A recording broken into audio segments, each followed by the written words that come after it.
Today we're in the middle of a gaming crash series of videos, but today we're gonna talk about a specific part of um Ink Slasher guy right here.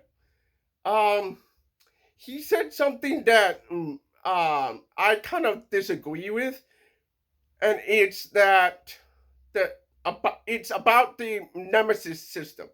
But however, at the same time, this also acts as a three-part series. Well, not three-part series, but a series of videos that I'm about to release in the next few days or so. To form like an idea that the gaming crash is still going on and has been for a while now. Okay, so this part, however, it's about the Nemesis system.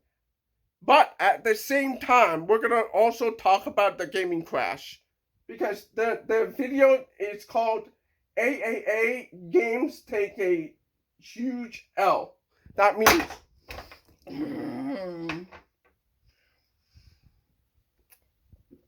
sorry. I'll do that later. Anyway, that's my mistake and that's my bad. Anyway, the point that I'm trying to make is AAA games take a huge L. That means a loss. Okay? So in other words, the AAA gaming crash is happening right now. However, there is a section of gaming, okay? So that means like at least $1 million. Double A is kind of breaking the the way I feel it is that the A developers are somewhere around the 500,000 to $1 million. That's the way I feel that. But other people see it differently. However, after the A developers, there's double A developers. So that's anywhere between 1 million to 10 million. Anything beyond that is considered AAA. AAA is more like the movie industry style Hollywood video style Hollywood style budgets. Those are considered the AAA industry. Okay? So if you cannot go beyond $30 million, then you're considered double A. Okay? So right here he says triple A games take a huge L because those are exorbitant budgets. Okay? We're gonna react to him. We'll get to it. Okay? I don't know what you've heard, but Warner Brothers, we're now, at this point, we are now, Ubisoft is screwed. EA has been screwed for years, but you know how that goes. Activision Yes, I do. is falling apart underneath Xbox, and now Warner Brothers Games is apparently falling apart as well. And for weeks now, we've been seeing kind of like the headlines of things like this, like it's over, AAA games are washed, and Mr. Mad plays here. We're reacting to two videos, but we'll just keep going with Warner Brothers. If you haven't heard yet, let's dive into it together. Straight up, unacceptable. We had 3 more studio shutdowns, and many of these games were extremely lucrative, right? If we're looking at it from a business point of view, many of these games were very lucrative, but were plagued by awful business decisions. Each and every single one of them. This is some of the most undeserved shutdowns we've seen in industry history, in my opinion. And especially when you look at WB, a prominent entertainment company, for someone who's been around so long in entertainment, I don't know how you can be this He's bad fired up. between film and games. I don't get how you can be this bad at it. Let's do this. It's actually stunning. He's so fired up right now. I love this intro. I don't care what anyone says, but Call Agreed. of Duty is a tactical shooter game and nobody does it better than Infinity Ward. Ooh, that's a hot take. That's a hot take. Tactically, I do agree with you. Wait, what he say? Hold I on. don't get how you can be this bad at it. Let's do this. It's actually stunning. He's so fired up right now. I love this intro. I don't care what anyone says, but Call of Duty is a tactical shooter game and nobody does it better than Infinity Ward. Ooh, that's a hot Ooh, take. yeah. That's a hot take. Yeah, that's a hot take. That's a hot take.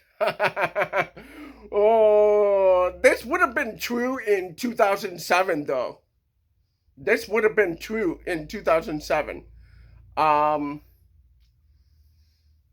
But hold on. When we talk about tactical shooters, we're not talking about like Battlefield style of tactical shooter. Okay? When we talk about tactical shooter, we're talking about like let's say MP5 against AK-47. Who's gonna win in that fight? And it is gonna be the AK-47 because of the rounds in it.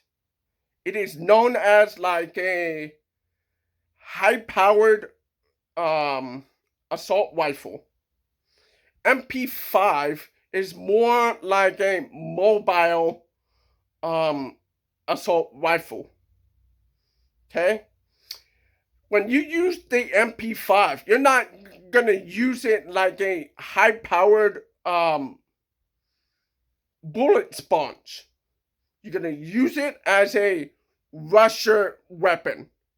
Okay? You're rushing, right?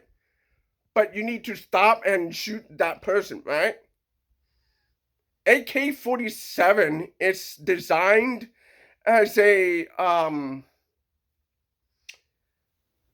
well, not a shooting machine, but like versatile. I don't know if I'm making sense here. So the AK-47 is more like a weapon for vehicle to vehicle battle and person to person battle. Okay, so you can shoot the AK-47 at a vehicle and it will blow up, no problem. But when you use a MP5, you're running and gunning. That's the type of player that we have in Call of Duty 4. That's the tactical shooter that we're talking about. But when developers say tactical shooter, they're talking about like a Battlefield game, which is more slow paced, more methodical kind of shooter. I would argue that X Defiant is kind of like that Battlefield vibe. Okay, so another great example is Medal of Honor. That is more like a hybrid tactical shooter. Okay? So it's taking the best of Battlefield and the best of Call of Duty into one shooter. I'm not talking about today's Medal of Honor. I'm talking about the Medal of Honor of the 2000s. Okay? It is geared towards the history buffs. Okay? And in my opinion, Medal of Honor was it felt like a arcadey GoldenEye. That's why I like the controls of Medal of Honor Frontlines. I specifically said Frontlines for a reason. Because that game, it is similar to GoldenEye 64 for a reason. And it's because of the controls. They should have kept going that. I'm just gonna keep going. But tactical shooter, my point is the tactical shooter is the battle between you, the player, and the opponent in front of you. And what they have against you. Okay? A carbine against a MP5, for example, the carbine is gonna win every single time because of the bullet penetration of that gun. That's what tactical shooter is supposed to mean. But game developers see it differently. They see it like a Battlefield kind of game. When Call of Duty Modern Warfare 2019 was released, they attribute that game as a tactical shooter because of Battlefield. And they got it wrong. Okay? And they did the same thing with Modern Warfare 2 2022. Okay? They did the same thing. And they made that game worse. The second one. They made it worse. And a lot of people, I have this opinion, and there's a video on this channel that I talk about it. Modern Warfare 2 2022 is soulless. It is trying to be Battlefield, but failed. They don't understand what tactical shooter actually really means in 2007.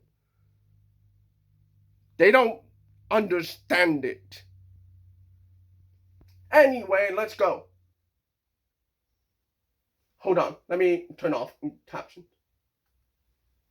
Tactically, I do agree with you. But you have to agree with Call of Duty being a tactical shooter to say that they make the best Call of Duty. No, Interesting call. Thanks for the bits, dude. No, you misunderstand that. With this much IP built into gaming, Batman, every DC superhero, sorry, but Batman, you got Harry Potter, Game of Thrones, Mortal Kombat. You can stroll down the street just handing out these IP and raking money without ever creating one meaningful thing in your corporate life. That is all. They have huge games. They have Hogwarts Legacy. They have the Arkham series. They have a lot of stuff. All you needed to do here.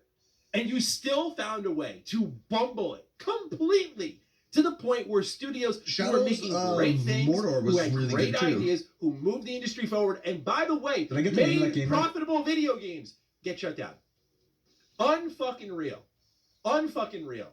So yeah, ladies and gentlemen, consider that your warning. If you got young ones around, Sailor Mouth Maddie's out.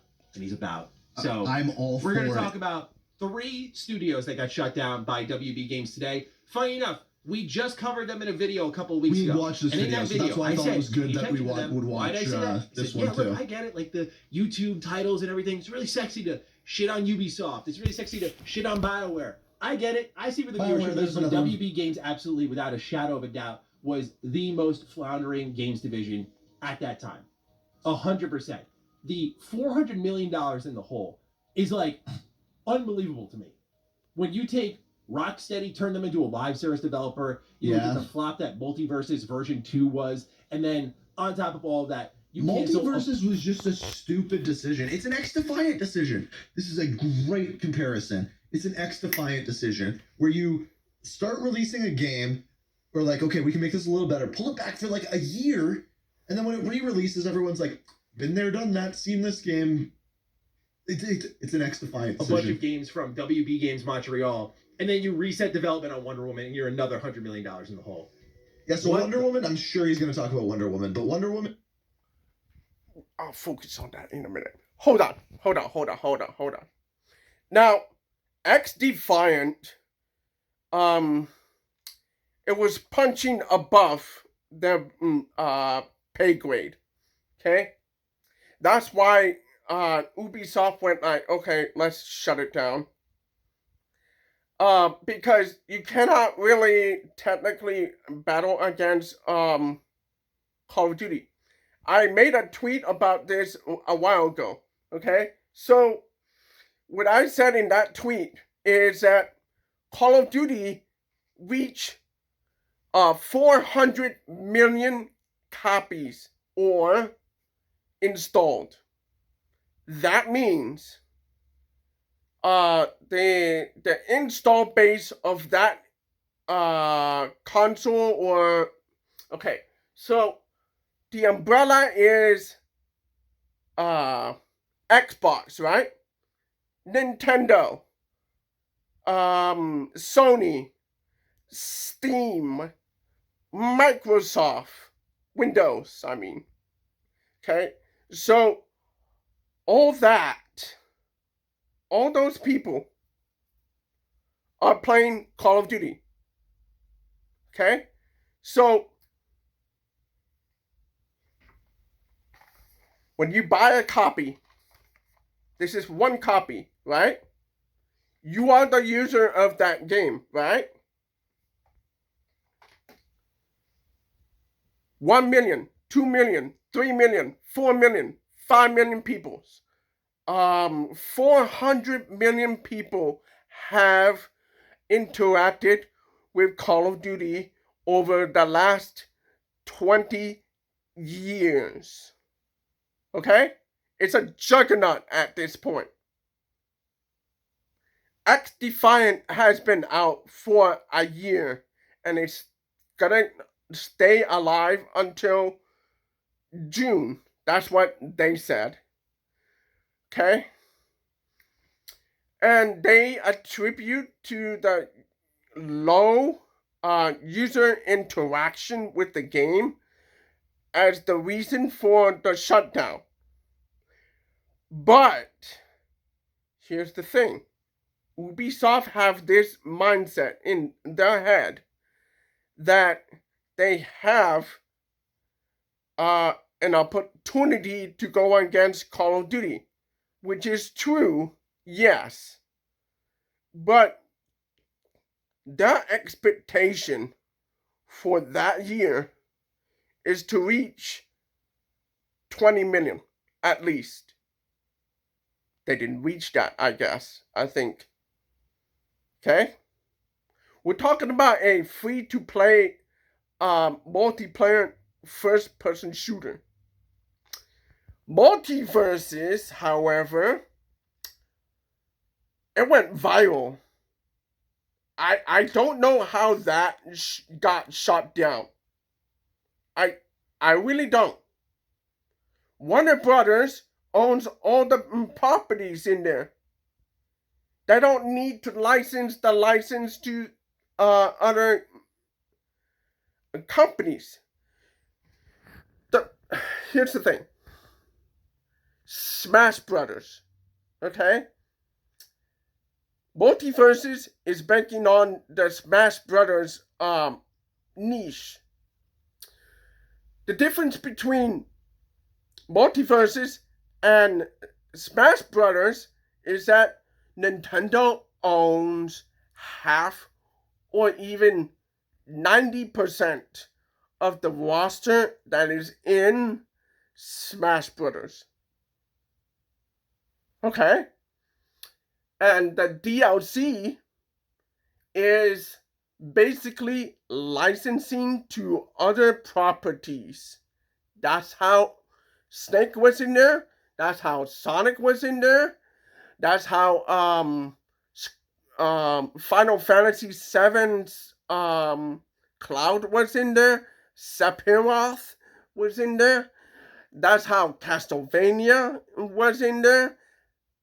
They license. They're paying people to put their likeness into the game. They're paying them. Okay? With Warner Brothers, however, they own the company. That's number one. They own the trademark. They own the licenses, so they don't have to pay royalties. They own the music. They own the likeness. They own everything. But they shut it down for some reason. I don't know what happened there. It makes no sense. Okay? It made no sense. We'll get to Wonder Woman. We'll get there. We'll get there. And that's the crux of this video. I think based off of what I've heard about that one, it was probably a good thing that they reset development on it, but No. yeah, we're not getting the Wonder Woman game now. The fuck, man. Unbelievable. Let's read this report from Jason Schreier of Bloomberg, who has broken the news. Also, Jason Schreier, probably the most reputable game, I don't want to know if you call it analyst, but writer out there. He's not an analyst, bro. He's a journalist. Video game studio. He just has the pedigree of a journalist that is at, like, let's say, IGN. Business.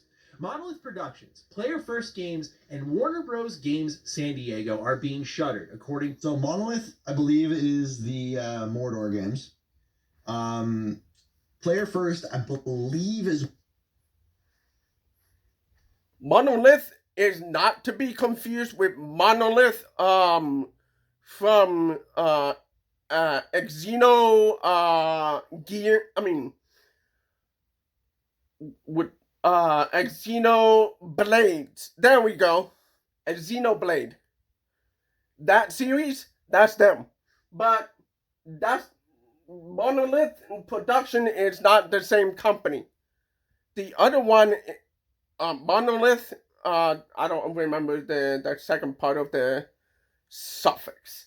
But Monolith, they did a Xenoblade Chronicles series, that series. But that's not them, okay? So don't get those two confused, okay? This company, this particular Monolith, they did Fear. They did Condemn, which is underrated as hell, bro. That game is chef's kiss. Wow. Beautiful. Okay? And if I'm the owner of that license, if I'm the owner of that trademark, I would compete that with Resident Evil. That's how good that game is. Now, the third game, and we're going to talk about it here soon. But Player First Games, I don't know them that well. Warner Brothers Games, I don't know them that well. But Monolith, they're the guys that did Fear. And they're going to say it here. And the owner of this video, he said, he didn't say that Condemn is in there. That's a wow. Fans like me, we're gonna call that out. Condemn is underrated. It is criminally underrated. Criminal. It should be so more. Warner Bros. San Diego is, I believe, the studio working on was working on Wonder To a Woman. memo to staff viewed by Bloomberg News. The cuts reflect a refocusing of the games division on major franchises such as Harry Potter, Mortal Kombat, Game of Thrones, and DC Comics. The Game of Thrones one, I don't know if you heard this. So they made a mobile game. Apparently, they're working on a new Game of Thrones game, which to me is just like, what are we doing? Let's do this. What are we doing? I agree. Ink, can you please I agree. And he's gonna say it later in this video. The perfect time to make a Game of Thrones game would have been in at least season 7, season 8, season 9. I get at the end of Game of Thrones. It was really popular. You could make a Game of Thrones at that point. And for you to cancel it at that point, whatever. Separate video on the studios itself and their controversies, especially I want to see a video on Infinity Ward's rise and struggle, and then how Treyarch took over the franchise moving forward while Sledgehammer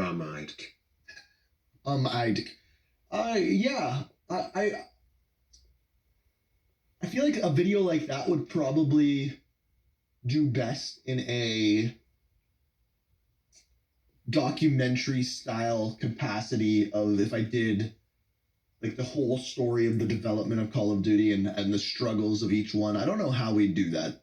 That would have to be one I'd probably have to write in like a Word document over a weekend and several beers, and then put it together. He does it though. Yeah, we can do something like that. He's advertising himself. Makes primarily Batman. Okay, let's talk about the studios first. For those who are not well versed with these teams, okay? WB Games San Diego will be the least talked about, but they're a support team that helped out Player First Games. But the main talk of this story will be around Monolith Productions, and rightfully so. They've been around since 1994, and they've made a plethora of fantastic games. But for me, what sticks out in my head, and I can at least speak personally to, is Fear. Fear is an amazing horror FPS title. But then you also I've never played it Middle though. Earth Shadow However, series, right? Huge. Shadow of Mordor was industry shattering. It literally was industry shattering. They literally copyrighted a game system. and right here is the crux of this video. Okay? Right here is the crux of this video. Okay? As I said, the guy miscondemned. I don't know how he missed that. But Shadow of Mordor had like a patent, and you cannot replicate the same Nemesis system. And that's what he's going to talk about. However, I have a disagreement here. Hold on. Just stick with me. And then they blew it all away. I'm sure he's going to say this with microtransactions. Because you had the Nemesis system introduced there. Which, by the way, guess what's patented? Let this thing fucking go, dude. Please. The last thing we need is WB to take down into their grave that system. That is like the one good thing that they gave birth to. The Nemesis system is super unique, gives you dynamic interactions with enemies in the open world map, and lets you craft your own stories. Very few new imaginative systems are introduced in gaming nowadays, and this is why patenting them is a bad idea. Whether your business goes down or just the lack of innovation that comes from it, that walled garden does not work, and we're seeing it happen in real time. I am very curious what happens to that system. But besides all of that, you had Middle Earth Shadow of Mordor. Really industry changing. Sure, it had like a Ubisoft open world formula, but that new system really set it apart. Combine that with free flow combat, decapitation, great abilities. What an awesome game. Without this system, Shadow the game kind of would have sucked. Around, right? Shadow of War is great now. But when it first launched, microtransactions. Get your randomized orcs here, y'all. Go invade a fortress with your best loot drops, y'all. Yeah, and it wasn't until like 9 months after the game came out, as I covered in that WB Games video, that they pulled the loot boxes out of the game. That was a from the top down decision. That came from WB into Monolith, and it contaminated the whole game. All right. In other words, poor management, upper management, in the producer, publisher, sorry, wrong name, made the game fall apart. This will not be the first time we talk about this sort of situation. From there, that was 2017. We would never see Monolith again. No one knew when that game came out that would be their final game. And what a sad way to go out. Poisoned by WB. And then they had to go work on a Wonder Woman game, which I know in this article says highly anticipated. I mean, look, I'm open-minded to it, but I was interested in how do you mix Wonder Woman with the Nemesis system? And then we learned in that original Jason Schreier report that they were actually going to pursue a more action-adventure title for Wonder Woman. Which, and not in my eyes, would actually make more sense. What a but fucking dumb idea. I'm sorry, dude. No. But like, okay, I disagree with him here. I think Wonder Woman doesn't work with the Nemesis system, at least in my eyes. So doing a more action-adventure game for Wonder Woman makes sense, but then now it shouldn't be Monolith who's making it. If Monolith has the expertise with the Nemesis system, they should be making a game that falls into that. And I think there's... And this is the video here. This is the video. Okay?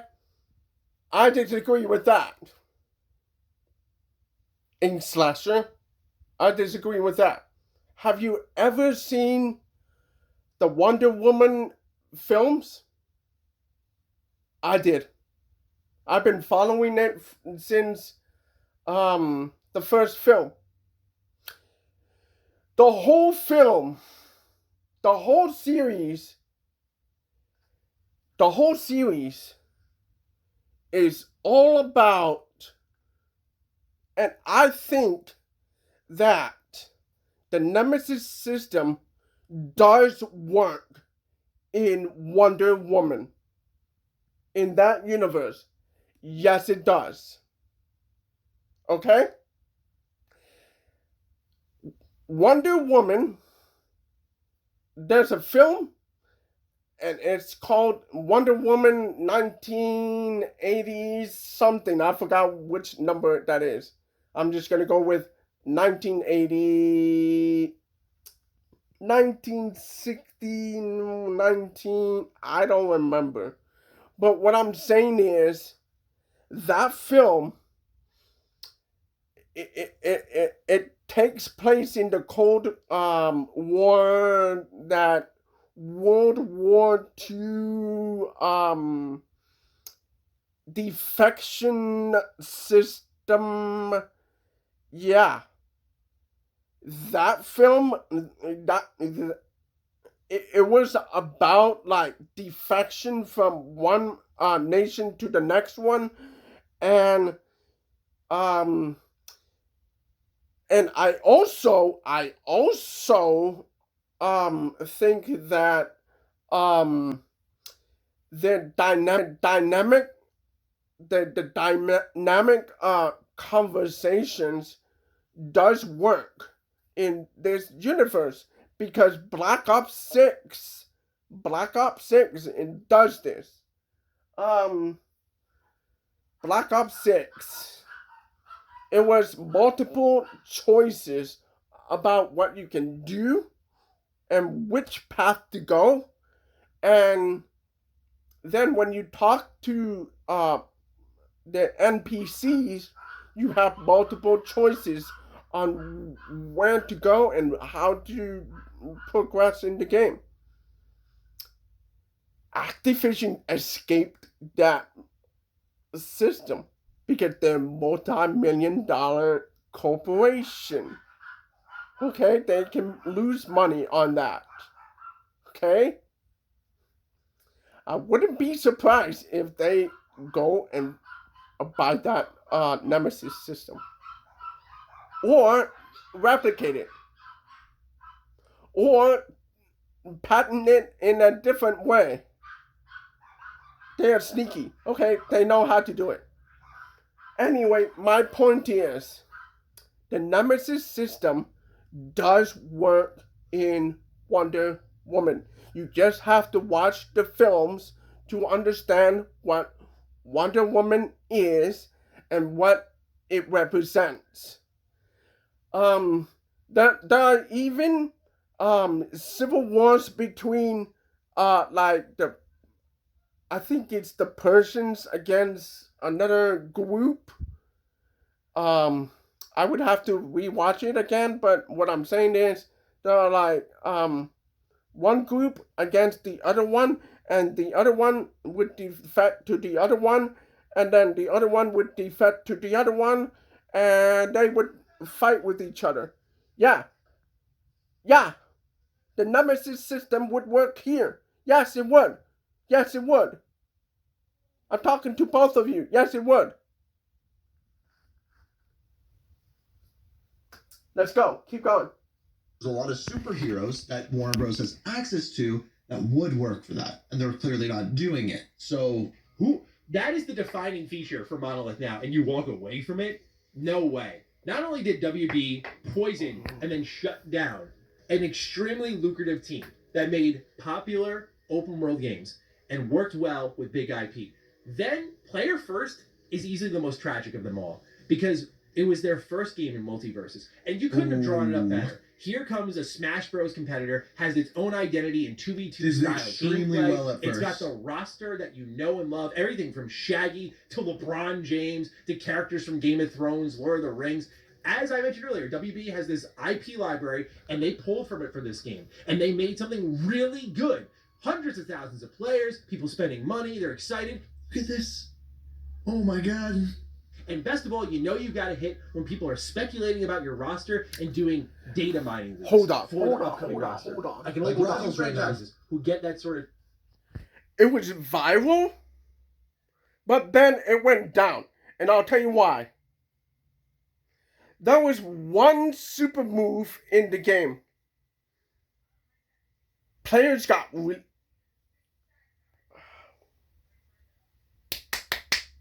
okay, so there was a super move in the game. A woman was calling the cops on. It is the most stupidest removal in a game. Nobody complained about that super move. Nobody complained about it. And you removed it. And even if they did, it's the minority. Why? I'll tell you why. It's the DEI crap. It's the it's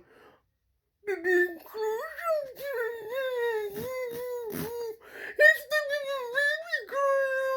It's bending to the left. Warner Brothers was a coward for that. And that's why the traffic went down. Okay? But even if you made that little mistake, players would come back to that game. Oh, yeah. All you had to do was keep it going. And hold on. Let's keep going. Call of Duty? People try to do that for Smash Bros. And of course, most recently, It used to be Call of Duty. It used to be people would data mine to try to find the new operators, but they put And out it's so still many of them, happening no one in cares Slasher. Marvel Rivals. If you're in that company, you're doing something really well. Player First Games has a viral hit on their hands. What is We'll keep going. 1 second here. Smash Bros? And of course, most recently, It used to be Call of Duty. It used to be people would data mine to try to find the new operators, but they put out so many of them, no one cares now. Marvel Rivals. If you're in that company, you're doing something really well. Player First Games has a viral hit on their hands. What does WB do? They call it a beta and they pull it from the market. Seriously. What fucking idiot does that, bro? That's a good question. Really? Well, Who called Ubisoft that did shot? with That was X-Defiant. the worst decision that game could have, any game possibly. Because when you have that zeitgeist, anyone in business, anyone in entertainment knows you cannot catch lightning in a bottle twice. You can't. You can build off that lightning, but you cannot catch it twice. You can recover from that, but you cannot catch it twice. The only example I can think of, maybe That's that fine. caught it twice, Cyberpunk. Oh, Very rare That did it. exception. Where the Okay. anime just hit at the right time, where the updates were pouring in, and it had a recovery process. And then but I was gonna say, but that was designed, and for some reason, CD Projekt Red can just do that, where they mess up a game and then fix everything, and then it just does well years later. But that's perfect ending to that different. story was Phantom Liberty. But otherwise, player first games. They right? planned we that. look at that They- situation there. You're like, They okay, figured out, okay, stupid this is how business we're gonna decision, Maddie, redeem but this tragic game. enough, not that tragic. Here's the great part, right? And by great, I mean like sarcastically. They buy this team 8 months ago. 8 months ago. And shut them down. Like, by the way, before all this, they relaunched Multiverses, and of course it flopped. Because you took it away in its best moments and didn't let it grow into something before just ripping it off the market. And That's a trying- good it's point. beta, yo, Yeah, we're I gonna agree figure it with out that. Now. It's gonna come back. I don't even like. Why did they do that? Like, I don't. I don't ever. No, it's not. No, it's not. Who convinced themselves this was a great idea? Probably the same person who convinced themselves that was a great idea to turn Rocksteady into a live service studio. Probably that same person. So they bring it back. It understandably flops. I don't blame Player First for it. Apparently, Multiversus 2.0, we'll call it, was still good, but it didn't have the zeitgeist. Look, that is a big. And like, this was a game that you could have turned into a live service really, really easily. Well, it was. It This was. one I But, like, agree you could have with. turned it into something big. You just needed the characters. I agree with that one. It's basically the Fortnite effect. It's you literally Warner Brothers literally has a Fortnite right in their hand. They have it. They have it in their hand.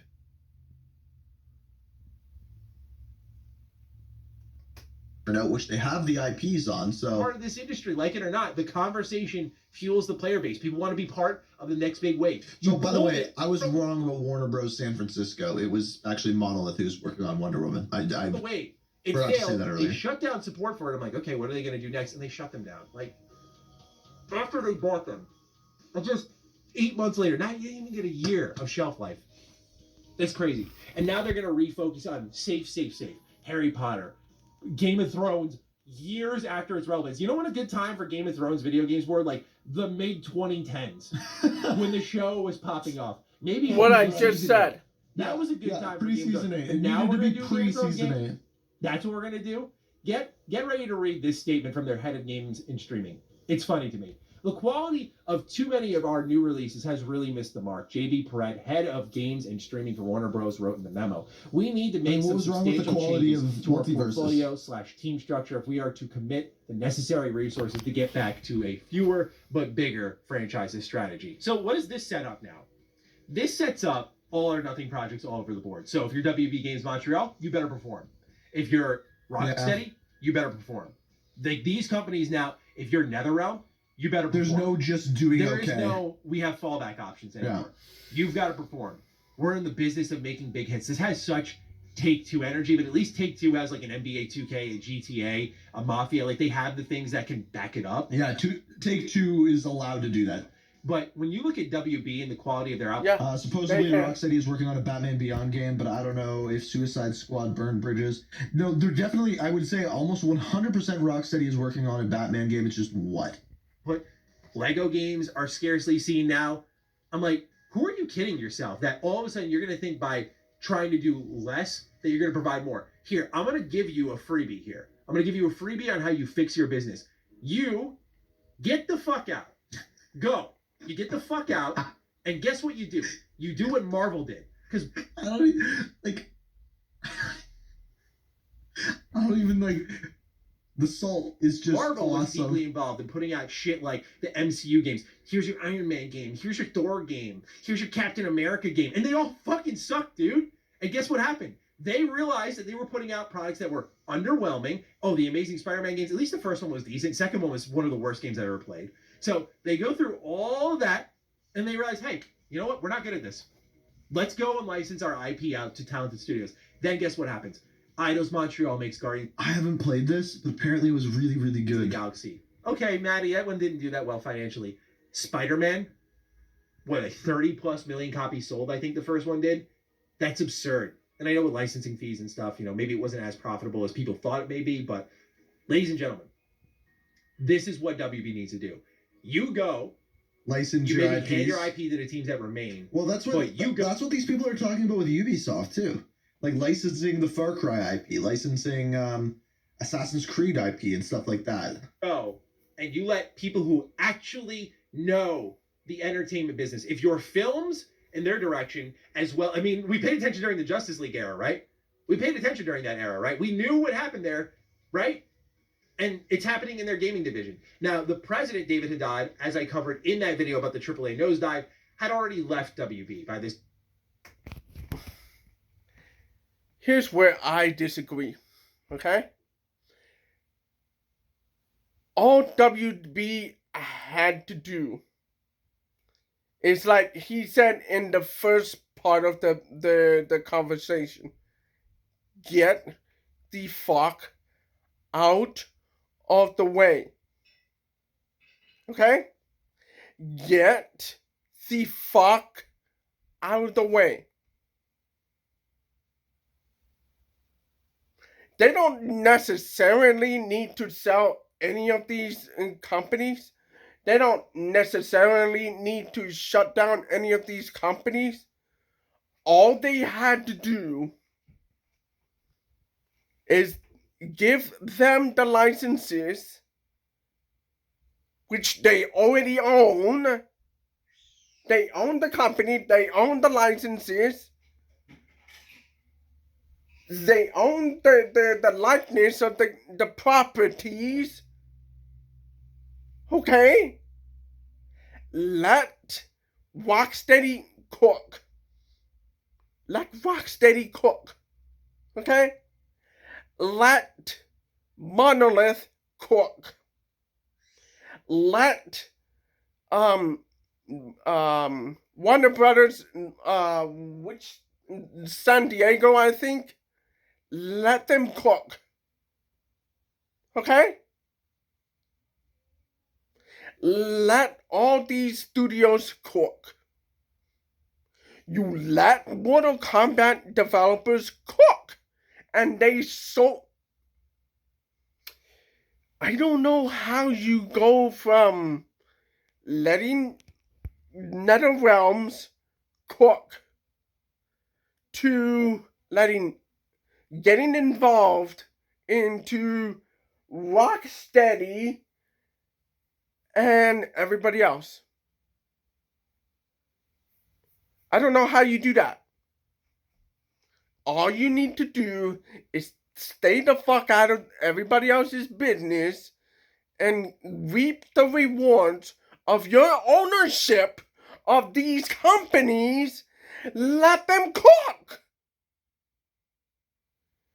Licensing these licenses costs more than owning the companies that... Oh my goodness. My brain is breaking. My brain is whacking, and I'll tell you why. Because Warner Brothers have the very best developers under them. They just shut down half of them. And what makes you think Warner Brothers won't shut down NetherRealms, the developers of Mortal Kombat? Okay? They're setting these companies to fail. Warner Brothers is setting these companies to fail only because they have the big mouth and they cannot get out of their own way and let them cook. If I'm the owner of Rocksteady, for example, I'm letting those people cook. If I'm the owner of the company that owns NetherRealm, I'm letting those people cook. I'm letting those people develop the games they want to make. But if you executive come in and say, yo, do this, do that, do this, hey, everybody's not gonna like you. It's not about liking you. I'm talking. Look. Let me simplify this for you guys, okay? It is not that hard to get out of your own way to make money, okay? Your job as parent company of a licensing studio is to get out of your own way and let them cook. Let them do what they do their best. Okay? Multiverses was viral. I don't know how you interfere in a company's business. Why?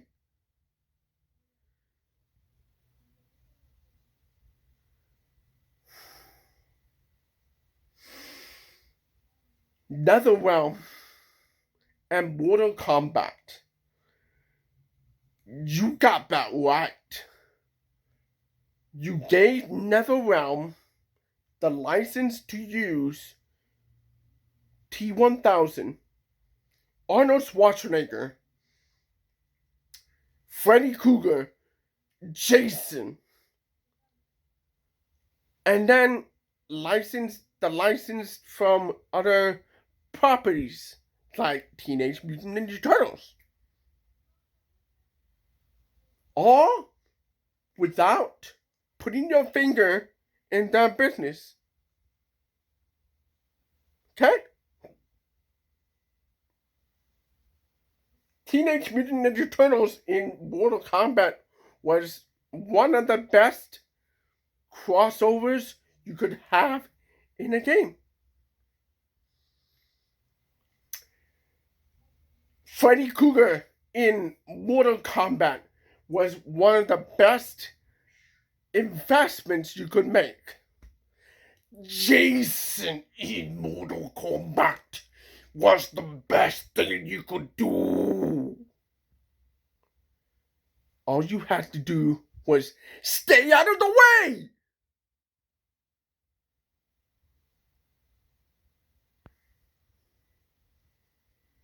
Let's keep going. This guy is an idiot, by the way. Putting his nose where it doesn't belong. Okay? Putting his brown nose somewhere it doesn't belong. Bro. Suicide Squad should not have existed at all. All you had to do was keep going from Batman Arkham Knight to a brand new game in the Batman universe. I don't know whose decision it was to make Arkham Knight a failure. Hey, stay out of the way. Arkham City. Arkham City is the very best licensed game ever made. I'm gonna say that one more time. Batman Arkham City is the very best licensed game I've ever played. Okay?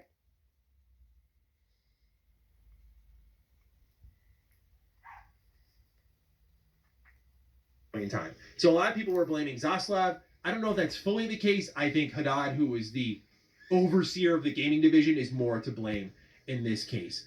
In a statement to Bloomberg, a spokesperson for WB Games said the shutdown was not a reflection of the teams or the talent that consists within them. We've heard this a million times before. And then lastly, the current and former employees blamed the weak slate of indecisiveness and a lack of vision under President David Haddad, who stepped down right there. in January. That's it, right there. As I said there. That's there it. is your finger point for the video. It was Who him. do you blame? It was him.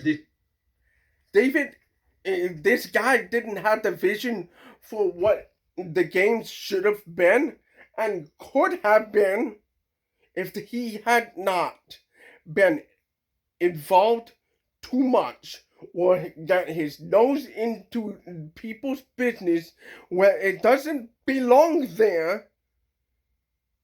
I mean, how do you interfere into a project where a developer that made Arkham City? How? How? How? Oh, because there's a Suicide Squad film coming out? Nobody likes the Suicide Squad films or the video games. None. Even back then in the 16-bit days. Nobody liked it. Nobody has any attachment to that franchise. Nobody. The one attachment they have is Batman, Superman, Man of Steel. And I'm not talking about Superman. I'm talking about Man of Steel. Man of Steel is different from Superman. Because the Man of Steel is the guy that who died in one of the comics. And he came back from the dead to become this Man of Steel kind of gimmick. It's a gimmick. Okay? When you're the Man of Steel, you can withstand Doomsday, who punch you to a pulp. We're talking about a guy who embodies something like Bane in Batman comics. Bane with the big muscular arms coming in and smashing you in the face, coming around, smashing everything. That's Man of Steel. And then you have, well, that's about it. I would say Flash, but nobody watches The Flash. Back in the 90s, I liked The Flash in the TV show, but that's it. The later films, they went crazy on the costumes, the gimmick, the idea, this and that, the other. Fantastic Four, for another example. That could work in a video game. That could work as a film, which it did. Sold pretty well. Nice. Another example is Silver Surfer. You could do that as a video game. Yeah. Flying around, being Superman, throwing these metal shurikens or ice or whatever. I don't know, bro. It just feels like there is a lot of missed opportunities in WB games and the parent companies with these video games. They came out with like Friday the 13th and they gave it to a indie company. Why? Why? Give that company like a AAA budget. Why? You could have made like sorry guys. Sorry guys. I was trying to switch, but my finger went somewhere wrong. But what I'm saying is, Friday the 13th could have been like a cultural icon. It was popular for a little while, but I'm talking about like in the 90s we had like Friday the 13th, the video game, and it became like this hard open world game. It's not open world, but you know what I'm talking about. Okay? It was designed that way. But the technical limitations prevented them from doing that. However, what I'm saying is,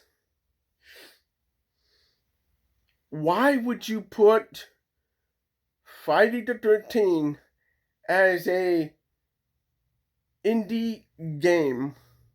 Why would you give that to a indie developer? Why? That should have gotten a little bit more budget than it did.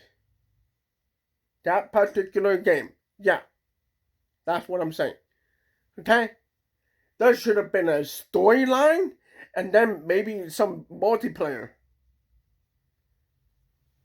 Predator. That one got like a small budget kind of AA Sony backed game. It got popular, but not enough. What people really wanted was these single player games that engrosses you into the franchises of which they came from. Predator Hunting Grounds, it didn't have that pedigree of a single player game. It had the pedigree of a AA game.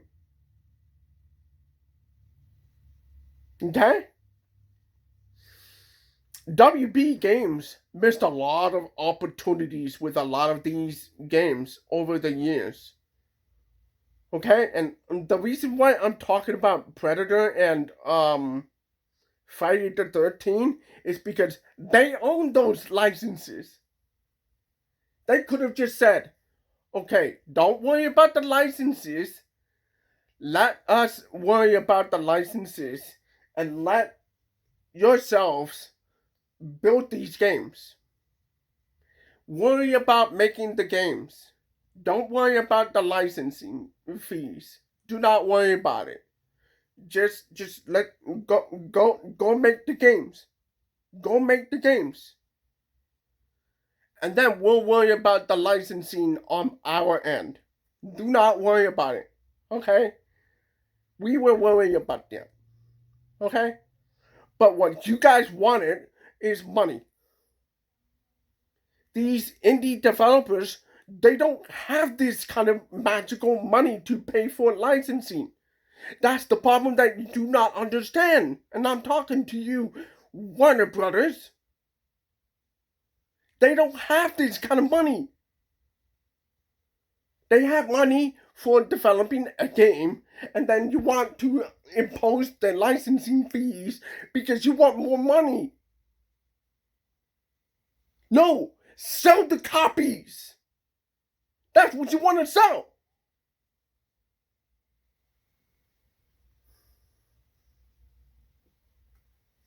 Individual who turned Suicide Squad into a live service game, who let multiverses get ripped off the market. Indiana Jones which as an is, example, again, sure. You want to talk about indecisiveness? Right there, living, breathing example. Right there, clear as day.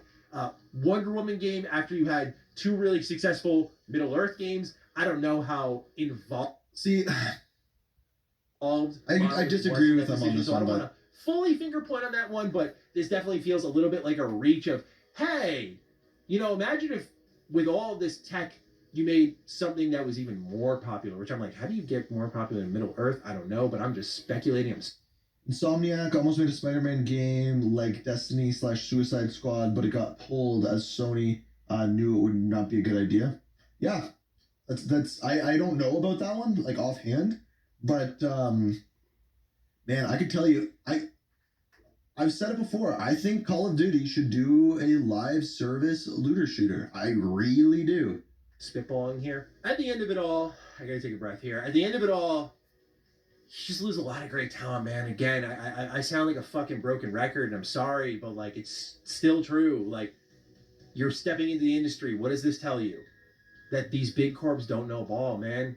I was talking about it in my Patreon Discord. I was like, I think a lot of this comes down to like, yeah, it's always going to be a tough business. You know, even indies. It is a tough business. About it. But just get the why do we fuck out see of the indies way. collapsing? It's because we don't take on these gargantuan all or nothing projects. And because the people who are typically running the independent side of the business are passionate creatives who get what gamers are looking for and when they're trying to find it. We can't have these projects of fewer but bigger releases. Okay, WB, see you once every half a decade. That's worked for every other studio in the games industry thus far. Until you mess up. You know, that is why the indie business is thriving in a lot of ways because they're delivering more regularly, more consistently, while AAA just is losing tons of talent. As I've said before, what does this say to the kid who's in college studying game design, programming, art even? What does this tell them? It tells them that maybe I'm going to disagree with them, but what it tells them is that you shouldn't be going into a AAA. You should be making your own game. And I think that's where a lot of people have gone. They go and they get their job at the big game developer, and then they work there and they're like, well, this isn't what I actually want to make. Tells them to pivot, to go the other direction. Because not everyone's going to have, and I don't... Ink Slasher. The reason why they don't go to the independent route is because it's like it's a budget problem. That's one part. The other one is trust from the customers and the industry. Okay? For example, as a indie developer, you can't necessarily go to Sony to make Predator, for example, which one indie developers did. But the thing is, you have to trust that company to do that particular franchise. Okay? You can't be a indie developer and make something like Friday the 13th, which Sony, which whoever gave that license to, they did that. I don't know how they got it. I don't know how Sony bankrolled Predator, but that's what they did. But what I'm saying is, you can't trust nobody names indie developers. This guy he put the example of Cuphead and Hades. Okay, so Cuphead, the one thing that the developers did really well, it was bringing that concept to the license holder and said, this is how the game is gonna be. We're gonna do it this way. And then the license holder went, okay, keep working on it. Keep working on it. But you can't do that with everything that you develop a game for. You have to have trust from that publisher, that developer, or the parent company. You have to have trust from all three in order to get that greenlit. Hades is a whole different ballgame. Okay? Hades went into early access on Steam, got popular from Steam, and then they went to a third-party publisher to say, "Hey, this game is popular. You should put it on your console." And then they said, "Okay, we'll let it go into this part. Let's say PlayStation, for example." Okay, so that's how that works. Indie developers cannot break outside of that stigma. They cannot go into the next level as a indie developer. They have to go to a third party game publisher and say, "Hey, this is selling. This is how it is." Da da da da da da da da. It's kind of like the same idea of going to a startup uh, uh, investor and say, "This is what's happening. This is what we want. This is what we're gonna do. This is our projection. This is what we're gonna do next."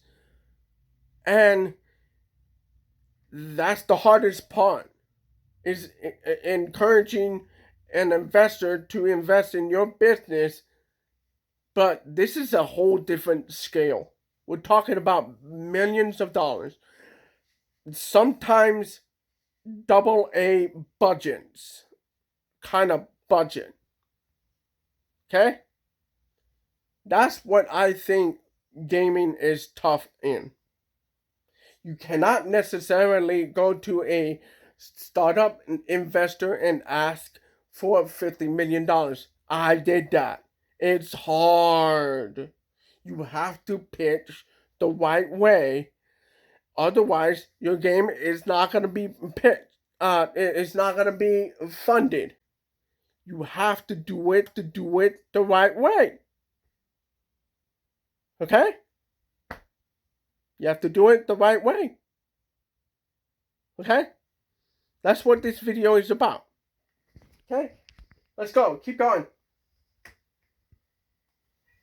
I mean, this is a glow, just to be very clear. Now, everyone's got a situation like me where we can spin things up individually on our own, kind of set our own standards, our own rules, get a project off the ground, get a nice team surrounding it, set our own standards, and then try to enter a more independent world. Like, that is a very rare exception, what I'm able to do here. What typically is happening is what you're seeing here. You're going to work really hard, go to... A great example of a live service game is Warframe. They're about to celebrate 12 years next week, and you don't have to pay a dime to get anything in the game. Yeah, that's an anomaly. That's an anomaly. I agree. I don't know how they do it, how they've stayed relevant.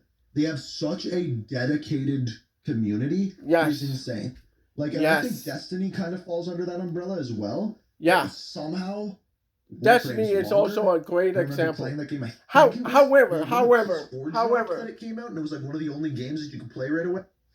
However, Destiny is a different example though, because Destiny came right after Halo, right out of that chaos of Halo versus Call of Duty. That is a different example. But he's right. A new franchise cannot really get off the ground. It's not that hard. I mean, it's not that easy. That's what I'm trying to say. But what I'm saying is, it's not that easy to break out of that new game stigma and then grow, and then grow. It's really hard. And you need like a marketing strategy to go with it. You need like a marketing budget to go with it. And for the most part, you need like a third party publisher to bankroll their marketing strategy to sell to big box stores to consumers, to let's say the New York Stock Exchange, let's say the New York Square, that area. Yeah, you have to put your billboards. You need to put it in a magazine. You need to put it on a online website or an online blog. Yeah, that costs money. Okay, let's go. It's College, a wild. get a That's a job in one of these wild studios, situation you on are that game. consumed by the corporate beast that doesn't know shit about the industry. And instead of actually picking projects that have a chance to succeed based on the talent of their employees and what they were, by the way, the school of trade of which they learned. Like, if you've studied single player open world design, that doesn't suddenly translate to multiplayer loot based live service. Sure. It's just not how it works, man. But how could I expect WB to know that? How could I expect them to know that when they're probably going to try to turn the Batman 2 into a Gunverse Justice League contributor? Like, how do I ever expect them to figure that stuff out? You know, again, they need to get out. They need to go and start licensing this out. Okay, this isn't about fewer, bigger releases. This is about finding the right partner. Those are the words I, as a consumer, want to hear. This is about finding the right partner and letting them cook, and you just get to sit there, watch, and fucking bankroll the thing, bro. That's I all agree you're with good for. this statement, Checkbook. but Because I've watched a lot of his videos. I have never. I agree with what he's saying. Like right now, they own all these companies, and they own the licenses. Like, stay the fuck out. If you don't know it, then stay the fuck out. Leave them alone. Let them cook. Let them cook. You don't necessarily need to go out and find a new game developer and do these licensing fees. All you have to do, oh my god, dude. I don't know how you are a billion-dollar company and screw this up. All you need to do is buy the company, which you did, let them cook, let them develop the game that you want done, let them cook, and stay the fuck out of their way. Okay? It's not about controlling these companies, but do you want money?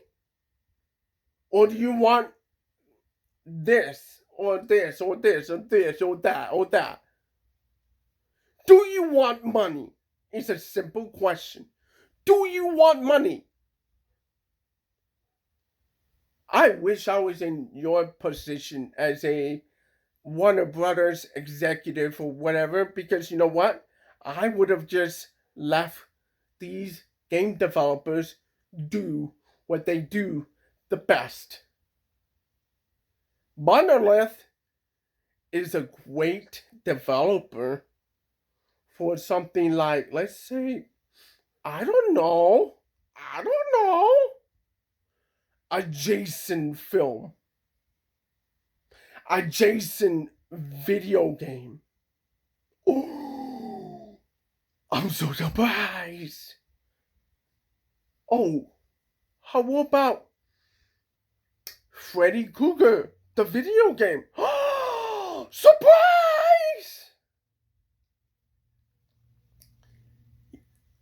You have a horror themed game developer right in your hand. Right there. Why aren't you using them? And then you put Rocksteady on Suicide Squad when they made Arkham City. Why would you do that? Oh, I don't know. I don't know. why would you shut down WB San Diego after a viral marketing strategy and then shut down multiverses? Why? Stay the ever living the fuck out. It's that simple. It's not that hard. It is not that hard. It's really easy. We'll finish. Seen him get like this. Clearly, It's when you get awesome. involved in the creative side of things, as indicated by multiverses, you are nothing but a masterclass in creating fucking disasters. So why do you think you need to be involved any further? You shut down 2 excellent studios, one which had one game come out and had a mega hit. I don't think any other industry would really have that happen. What more could you ask for from player first games, really? What more could you ask from them? All right, I'm not trying to deify these games. I'm not acting like multiverses didn't have its issues, but what more could you ask There also for? has to be more of a story behind multiverses, like why they shut it down. In game 1, what kind of standards are we setting for ourselves? That mega hits aren't enough. What more kind of standard can you set for yourself than Monolith, who's remained relevant since '94 when they were first created, and went on to make Middle-earth games that Same were like age as me, man. generational for people? What more can you ask for? Especially when these games sold well, were very popular, was talent to build off of, provided systems that would be shared. Hey, Rocksteady made this free flow system. You'd see it in the Mad Max game. You'd see it in something like Shadow of Mordor and more. Hey, you have this new Nemesis system. Share that technology with other studios. It's like these companies were moving things forward for you, bro. What more could they have done? But no, let's go make Morning, a Rocky. Game of Thrones game in like 2028. I'm sure there's going to be tremendous interest for that if George R. R. Martin ever finishes the fucking series. He won't. He won't. He will never. Those books are not coming out. I've accepted that at this point. And like, do you know how good of a game you're going to have to make Game of Thrones relevant? Like legitimately, he's right when he says like this game needed to come out before season 8 did. Like he's right. And like I just don't. The other thing is primarily Batman, by the way. So one thing we covered in a recent report on WB Games is that they canceled a Flash video game. Yep. And they were like, yeah, clearly running scared from the fact that the movie bombed, as reported. Not considering the fact that, like, the actor lost his fucking mind leading into the release of the movie. It was Ezra Miller, Kind of right? made it Yeah, yeah. unappealing for people to This even is check it wokeness, out. by the That way. didn't play a This is factor. wokeness Or right that the here. movie was actually just not good. Wokeness. It was just that, no, like, Flash doesn't work for people nowadays. Like, imagine having that level of, like, No, blanket no, no, thoughts. no, no, no, no, Like, no, no, no, no no. nuance. That's gotta... Yeah. No, no, no, no. Flash would have worked. The problem is, you put wokeness into the film. Nobody wants to watch the film. The game would have been failed the same day. Okay? It has nothing to do with the game. It's all it got to do with the branding of the franchise. Because you screw that up, hey, nobody wants to buy the other one. The 90s TV show Flash, if I released a game in that period, hell yeah, that's gonna sell very well. Because the 90s Flash show, it stayed really close to the comics and the anime, the cartoon show, whatever. Stayed really close to the source material. Stayed really close to the material. Nothing else.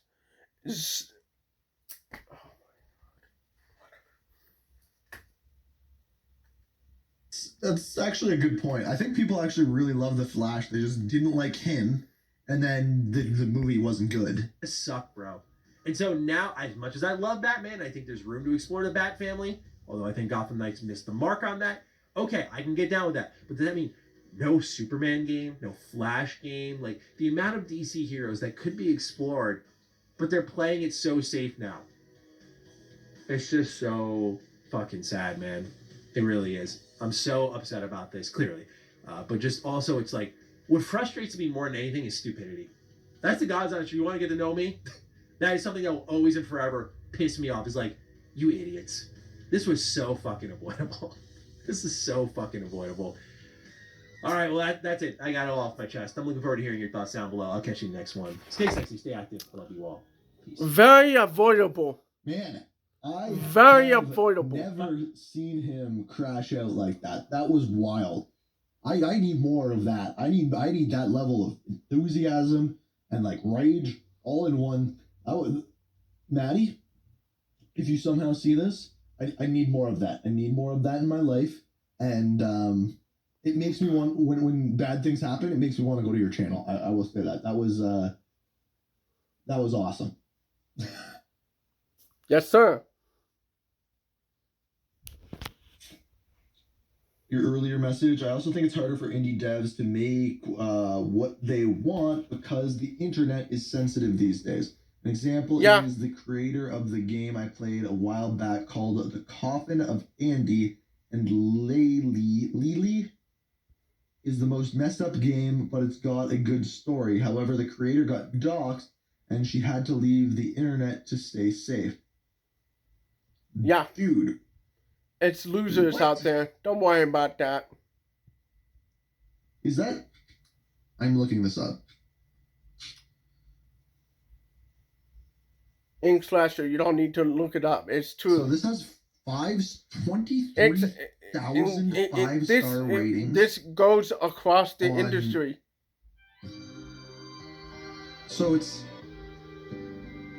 So, a walk and talk adventure with light puzzling. Brother and sister practice cannibalism after witnessing a botched satanic ritual. Wow. What a plot point for a game. Ooh. So they go cannibalism. Are they also like...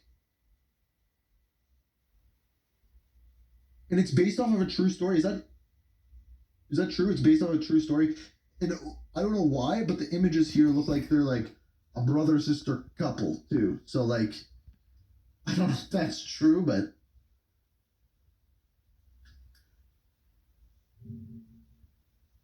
it's not a true story. Okay, like it looks like incestuous is what I'm saying. I've never heard of this game, but it's...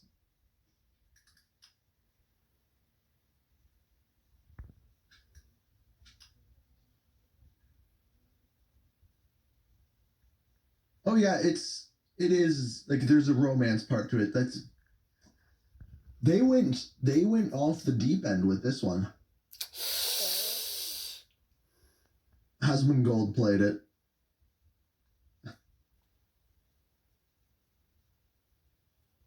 Anyway, dudes, I'm gonna just stream again today, so I'm gonna end this one, go get some work done, and probably shovel.